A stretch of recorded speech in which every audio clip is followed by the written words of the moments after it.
तुमसे दूर हो गई मेरी तो पतंग उड़ गई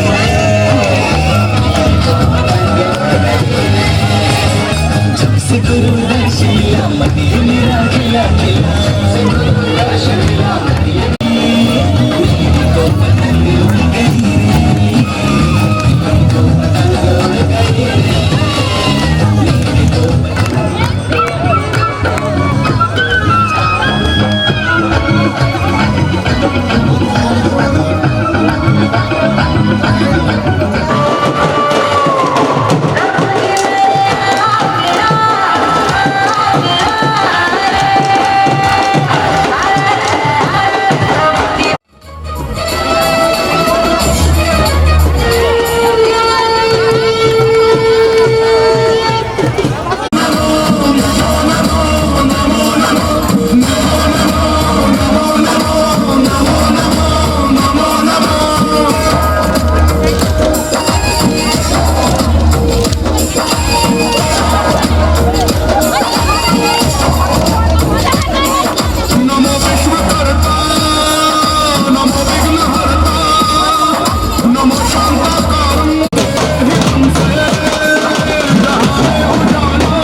परम सिद्ध भगवान की 1008 श्री शांतिनाथ भगवान की 1008 श्री नमनाथ भगवान की 1008 से पार्श्वनाथ भगवान की, परम पूज्य आचार्य भगवान कुंद स्वामी की, परम पूज्य आचार्य भगवान गुरुवर विशुद्ध सागर जी महाराज की, सनातन जैन धर्म की, पंच कल्याणक महामहोत्सव की।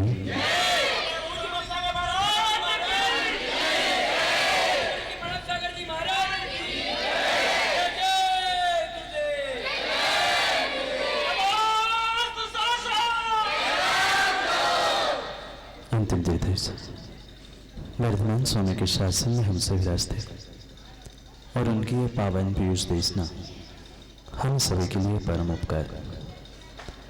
अनादिकाल से हमारी आत्मा में जो जन्म, जरा और मृत्यु रूपी रोग लगे, उन रोगों का उपशमन करने वाली कोई परम औषधि है तो वह एकमात्र जिनवाणी भगवत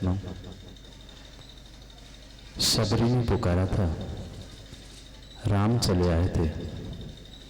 चंदन लाला ने पुकारा था, महावीर भी लौट के आए थे।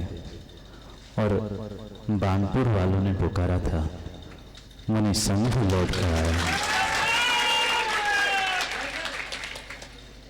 ये आने वाले हमारे उस शांतिनाथ पंच कल्याणक की भूमिका थी, जब आबाल वृद्ध युवा युवती और सभी ने मिलकर इतने उत्साह के साथ उस मुनि संघ की अगवानी में ही इतना जोश दिखाया है, तो पता नहीं हमारा गजरत पंचकल्याणक महोत्सव कितनी ऊंचाई को जाने वाला है।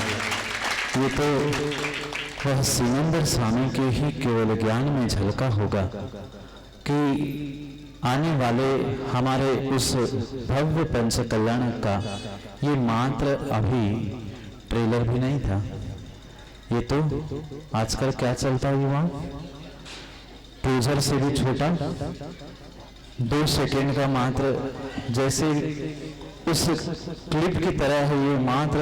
जब मुनि संघ की 5 किलोमीटर से भव्य जीवों ने अगवानी की, तो पता नहीं वह जन्म कल्याण का महोत्सव का जुलूस और वह हमारी फेरी 5 किलोमीटर क्या 500 किलोमीटर तक वह गूंज सुनाई देने वाली होगी। उसमें विकल्प करने की आवश्यकता ही नहीं है।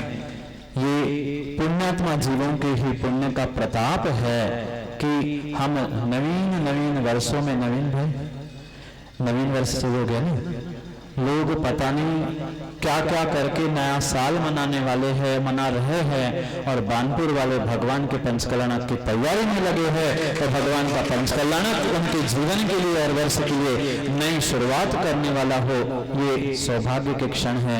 समय तो हो गया है अंतों का, मुझे पता है। और कहाँ गए मामा अध्यक्ष जी? बनिया की बारात है, बारात तो आ ही गई है, अंतों की बिरला है। कितनी लेट हो जाए बारात तो अंतों के पहले पहुंचे ही जात है। इसलिए भले मुनि संघ ने 1 बजे विहार किया, पर अगवानी करते करते 5:15 अंतों की बिरला के पहले बनिया की नहीं, हमने तो थोड़ी कहावत इंदू बदल दी, बानपुर की बारात कितने ही लेट हो जाओ पर अंतों तक पहुंचे ही जात है। जो सबने उत्साह और आनंद के साथ ये अद्भुत कार्य करते हुए मुनि संघ की अगवानी की है, आने वाले समय में वह पुण्यात्मा जीवों के उस कर कमलों के द्वारा और पुण्यात्मा जीवों के सन्निधि में ही वह पाषाण से परमात्मा बनने की विधि को हम समझ सकते हैं। पर वो ही समझेगा और वो ही कर पाएगा जिसका पुण्य साथ देगा। पुण्य नहीं है तो कुछ भी नहीं। इसलिए अपने भावों को संजोते हुए, अभी 15 दिन बाकी है, पता है ना कब से पंचकल्याण? 22 से है, पर मुनि संघ मात्र बैठने के लिए नहीं आया है, ये भी ध्यान रखना। शीतकालीन वाचना भले आपने विचार पर किया हो नहीं किया हो, पर उस शांतिनाथ भगवान ऐसे चमत्कारी है कि उन्होंने पहले ही कह दिया था कि बेटा तू कहीं भी घूम लेना, पर तुम्हें पहले यहाँ पहुंचना ही है। वह सौभाग्य के क्षण, वहाँ हम पंचकल्याण की आप लोग तैयारी करोगे और हम यहाँ आत्मा से परमात्मा बनने की तैयारी करने के लिए उन आगम के गूढ़ रहस्यों के साथ, जिनवाणी के उन गूढ़ रहस्यों के साथ बहुत सारी चर्चाओं को लेकर हमें समय पे मिलना है, क्योंकि समय अंतों का हो गया है ना।